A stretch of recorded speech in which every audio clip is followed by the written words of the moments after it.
Une sincère et complète abnégation est une vertu préférable à toutes les vertus. Aucune œuvre d'importance ne peut être faite sans elle. L'abnégation divine est une force silencieuse et remplie d'humilité. C'est le renoncement volontaire à soi-même pour le bien d'autrui. C'est un acte de volonté, un choix libre et profond, celui de donner, de servir et de s'effacer par amour.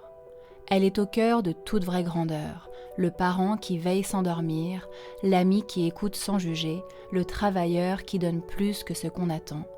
Tous incarnent cette vertu discrète mais puissante. L'abnégation n'est pas un renoncement vide, mais un don de soi plein de sens. Elle nous invite à sortir de nous-mêmes, à aimer l'autre au-delà de nous-mêmes, car dans ce renoncement, il y a une plénitude. Dans le don, une richesse. C'est l'élan naturel d'une âme débordant d'amour à offrir. C'est la victoire du cœur sur l'orgueil. Les personnes qui font preuve d'abnégation se caractérisent par un altruisme extraordinaire et une volonté de servir autrui. Elles privilégient les besoins d'autrui aux leurs, éliminant ainsi la vanité, la cupidité et l'envie. L'abnégation ne cherche pas de reconnaissance. Même si elle agit dans l'ombre, ses fruits éclairent la vie des autres. Elle révèle une véritable puissance, celle de l'amour désintéressé qui transforme les cœurs sans jamais les forcer. Elle demande du courage car elle dépasse le confort de l'ego. Elle demande de l'humilité car elle renonce à l'ego.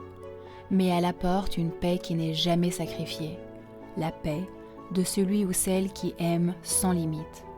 Vivre dans la renonciation de soi, ce n'est pas se nier, c'est s'élever, c'est comprendre que le bonheur ne se trouve pas seulement dans ce que l'on reçoit, mais dans ce que l'on donne. Le don de soi ne nous consomme pas, il nous nourrit, car l'abnégation est une énergie divine et infinie. C'est précisément dans l'abnégation que se manifeste la grandeur de l'amour divin.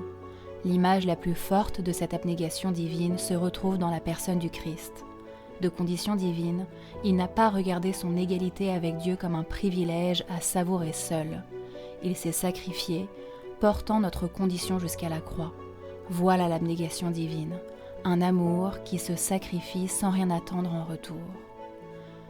Et si nous osions incarner l'abnégation, non pas par devoir mais par amour, chaque geste au service d'autrui, si petit soit-il, nous rapproche de ce cœur divin qui donne infiniment sans se lasser.